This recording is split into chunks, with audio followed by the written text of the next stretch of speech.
who is the one.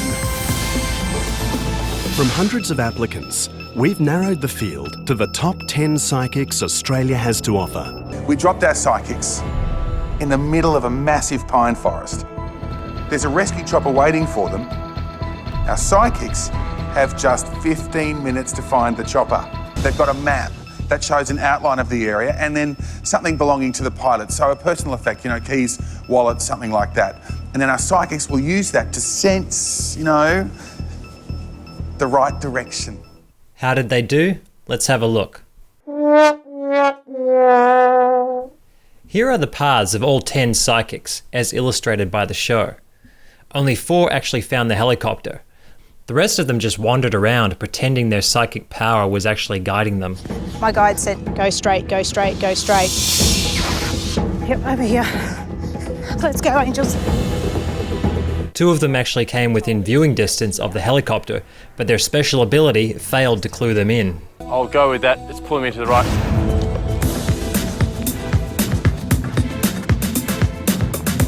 I have a sense I got close, but I've passed it. You can see from the maps that most of them veer off to the right and get lost, rather than making a fairly straight path to the helicopter. Only 2 psychics actually head in a straight direction. So why did most of them veer to the right? Were their supernatural consults confusing them? I'm feeling go right. Just going where I'm being pulled to. I do energetically feel quite a pull in this direction. I need to go more this way. They mention a highway on the edge of the map. Were they being subconsciously drawn to the highway, perhaps by hearing cars in the distance? I'm still confused, I'm lost. I keep getting pulled to the highway. I don't know why. Or maybe it was the topography of the land. They were going in the direction of least resistance.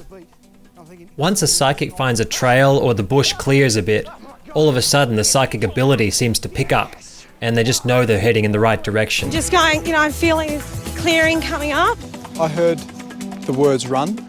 You don't think it's simply the layout of the land giving you a hint? And the fact that a helicopter can only land in an area that's not covered by trees? I saw a bit of an opening and I noticed the chopper. If you take 10 people off the street and give them the same task, you'll get the same result. Many will fail, but a few will find the helicopter.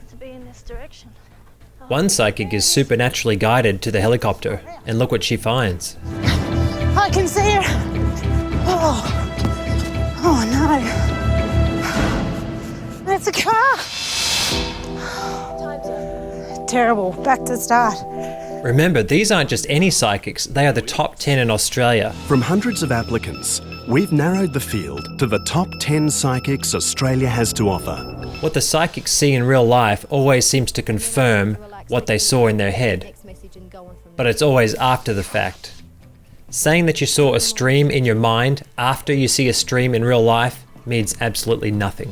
When I saw the stream, it was a very significant moment for me. And it said for me to go on the left of the stream, so I want to cross this and head towards this area.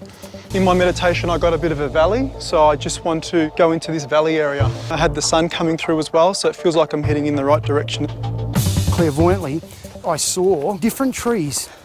These are all pines, and I saw like gum trees, white gums, and you can see them there. Kept getting told there's going to be gully, there's going to be water, there's going to be sand. So when I saw that, that was a big relief. Just up here.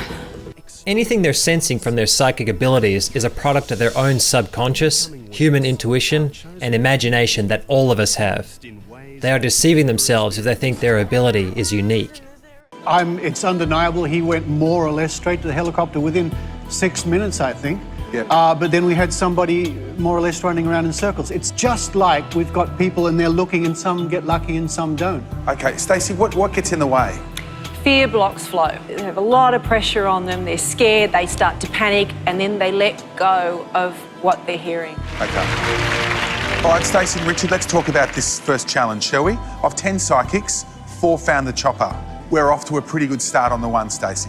Oh, I think we are definitely. I mean, we had a very difficult challenge here. People being very calm and deliberate and under pressure. Yeah.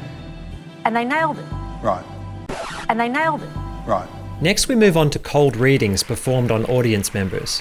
I won't dwell too much on this, as there are plenty of sources available that demonstrate that cold reading is anything but psychic. The first season of this show was highly edited to make the psychics seem better than they actually were. The psychics were given 5 minutes to do a reading on someone, but only a minute or two of the reading was aired. Thus, what we saw were all the hits, plus a couple misses to make it realistic. Cold reading is simply asking a number of questions based on probabilities and gauging your subject's reactions to see where you've hit a nerve, and then capitalize on it. Your boss. Number 2. I understand that cat's involved in big underground drills. How did you know? I didn't, baby. You just told me. Because somebody I care for a lot has left, so... The more information a person voluntarily gives the cold reader, the more he has to work with, and the more convincing he becomes. Do you wait or do you move on? Okay, all right. My sense is that this person is actually coming back into your life. Some people are better at cold reading than others and have refined the art to minimize obvious blunders, but that doesn't make them psychic. I'll let it, I won't push it, but I won't acknowledge the dog or the pet. Do you know someone that actually had cancer of the breast? No.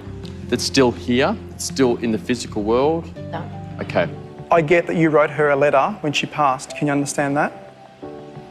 In my mind. In your mind, okay, because it's almost like she acknowledges that she receives the letter. So I just wanted to bring through, is there a name David around you at all? Did you lose your father early? How old was he? No, I didn't lose him early. Okay, there's I a lost him father... about 10 years ago. Where are we going now? Sorry. They're jumping a little bit all over the place. What I just did was use a few editing techniques to give the perception that these psychics were pretty hopeless. The TV show simply does the opposite. They string together a number of hits to make the psychic look quite impressive. Keep showing me 5. My husband was number 5. See, that would make sense to me because he keeps showing me 5s, and normally that would mean to me there's 5 children. I think many so-called psychics honestly believe they are in touch with something supernatural.